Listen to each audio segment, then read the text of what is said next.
नमस्कार दोस्तों, Bihar primary teacher के इस वीडियो में आप सभी का हार्दिक स्वागत है। आज के इस वीडियो में हम बिहार स्पेशल जीके जीएस यानी कि बिहार सामान्य ज्ञान से संबंधित प्रश्नों पर डिस्कस करेंगे और बिहार स्पेशल का यह चौथा वीडियो है। अब तक हमने इस पर कुल 3 वीडियो को अपलोड कर दिए हैं, जिन्हें आप चैनल के प्लेलिस्ट पे जाकर देख सकते हैं। चलिए शुरुआत करते हैं।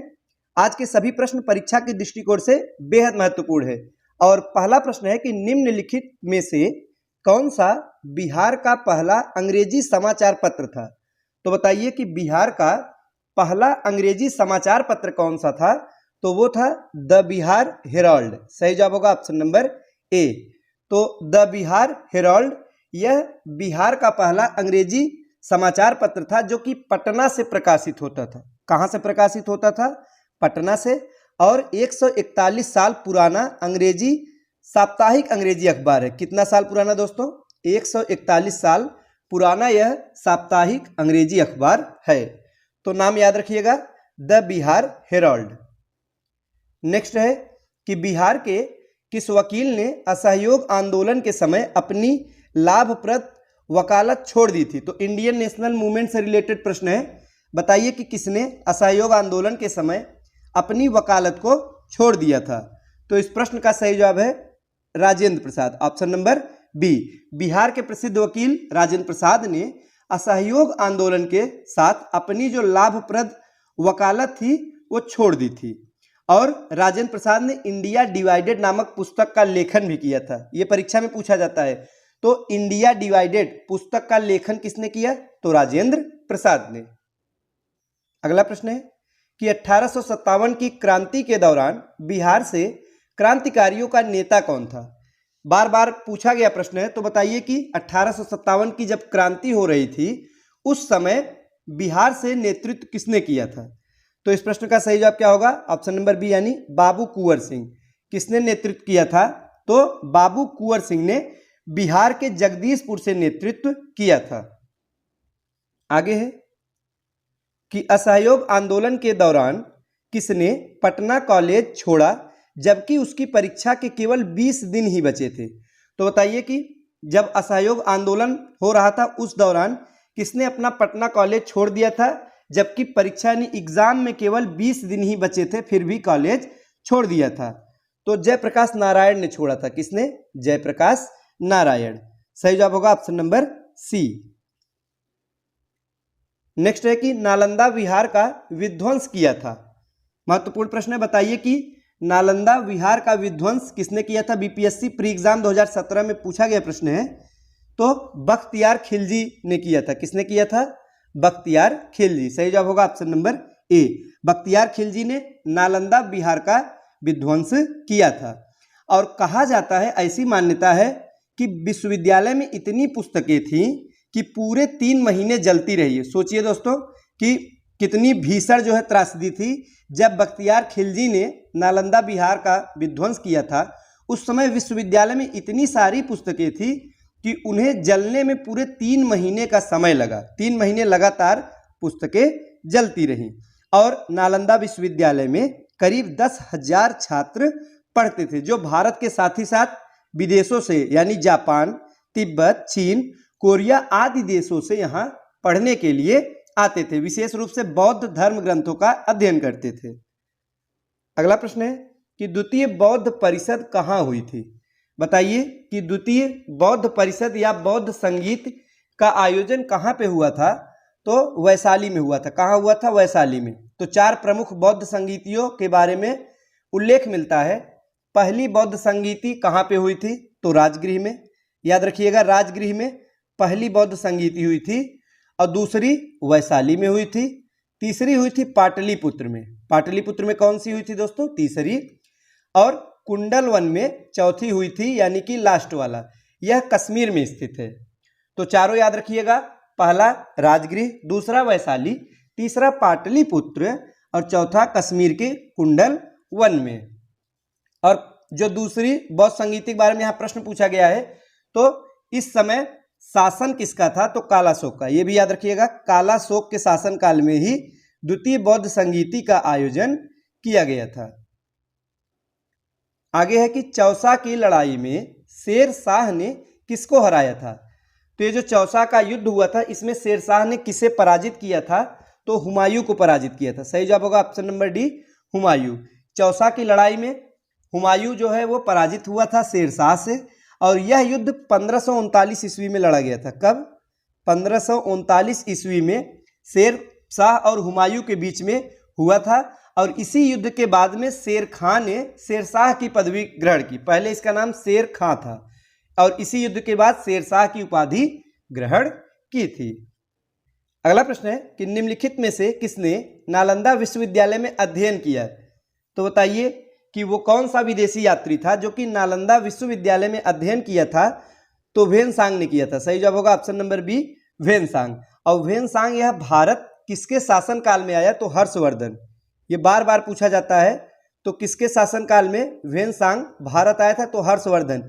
इसे आप याद रख सकते हैं, दोनों का जो प्रथम यानी पहला अक्षर है वो ह है दोनों में, तो ह से हर्षवर्धन, ह से वेनसांग।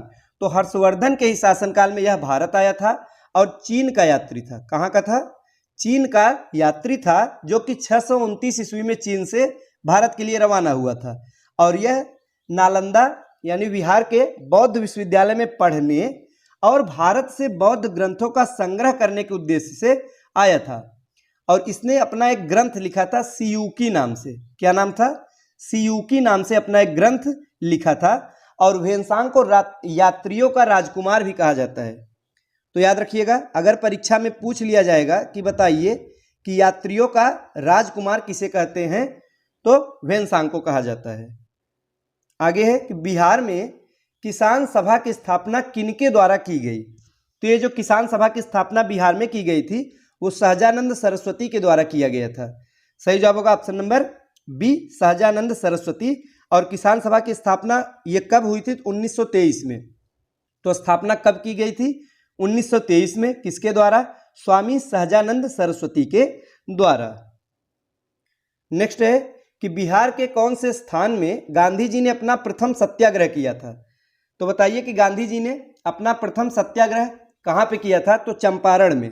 सही जवाब होगा ऑप्शन नंबर ए, चंपारण। और चंपारण में क्या था? तिनकठिया पद्धति थी, जो कि 3/20 भाग में जबरन नील की खेती बागान मालिकों द्वारा करवाई जाती थी किसानों से। तो उसी के विरोध में एक किसान नेता थे, नाम है राजकुमार शुक्ल। नाम याद रखिएगा, पूछा जाता है। तो राजकुमार शुक्ल ने गांधी जी को चंपारण बुलाया आंदोलन में भाग लेने के लिए। तो गांधी जी चंपारण आते हैं और अपना पहला सत्याग्रह गांधी जी द्वारा यहीं पे शुरू किया जाता है और सफल रहता है गांधी जी के नेतृत्व में।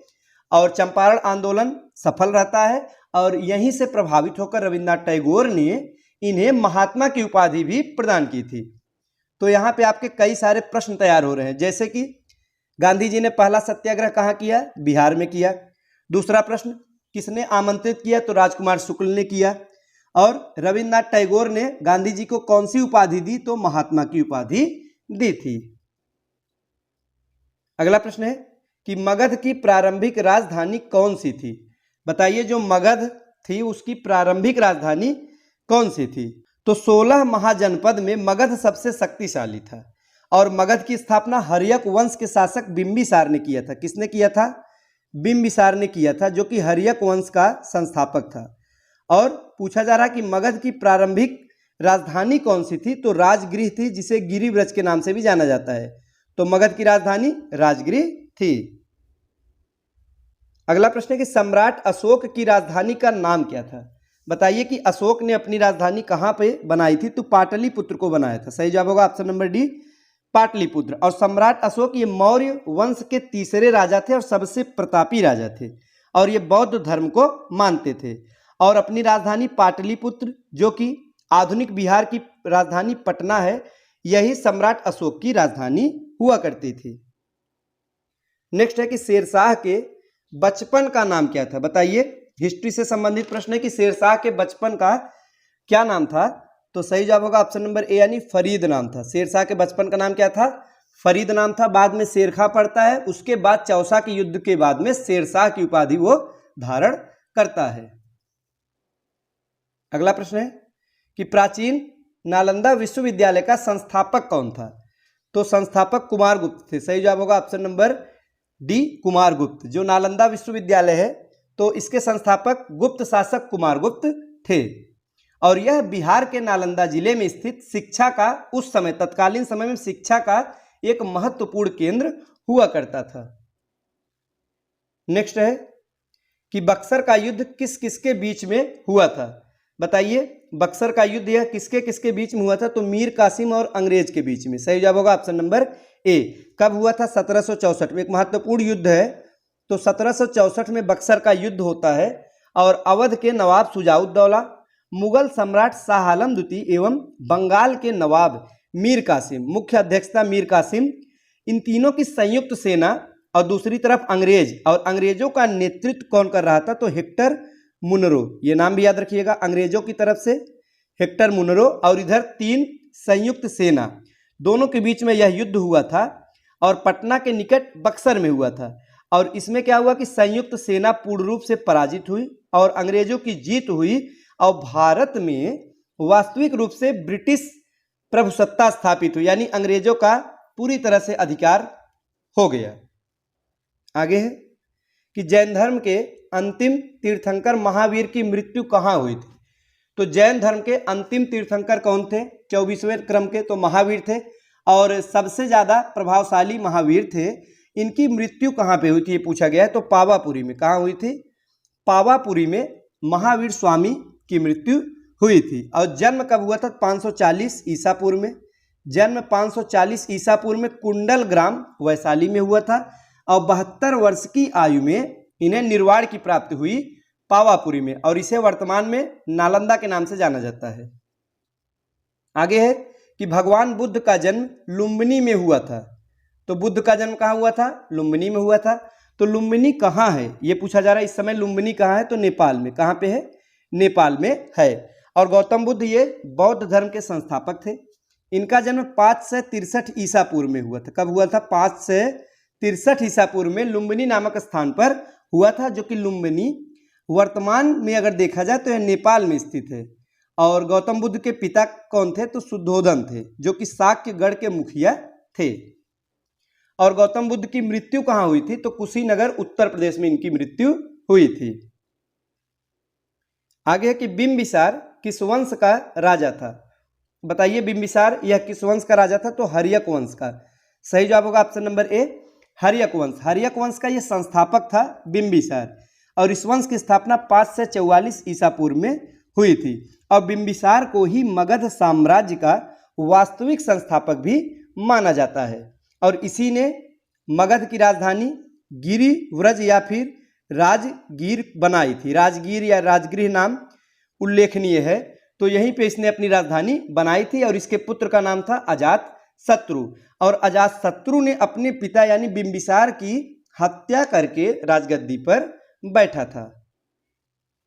आगे है कि अशोक किस राजवंश से संबंधित था। अब हमें बताना है कि अशोक किस राजवंश से संबंधित था। तो मौर्य वंश से। किससे? मौर्य वंश। और 269 ईसा पूर्व में, तो डेट याद रखिएगा, 269 ईसा पूर्व में अशोक मगध की राजगद्दी पर बैठा और यह बिंदुसार का उत्तराधिकारी था। और जो मौर्य शासकों में अशोक है यह बौद्ध धर्म का पहला अनुयायी भी था। तो दोस्तों ये थे आज के महत्वपूर्ण प्रश्न। वीडियो अच्छा लगा हो तो लाइक करें। मिलते हैं अगले वीडियो में कुछ नए नए प्रश्नों के साथ। तब तक के लिए नमस्कार।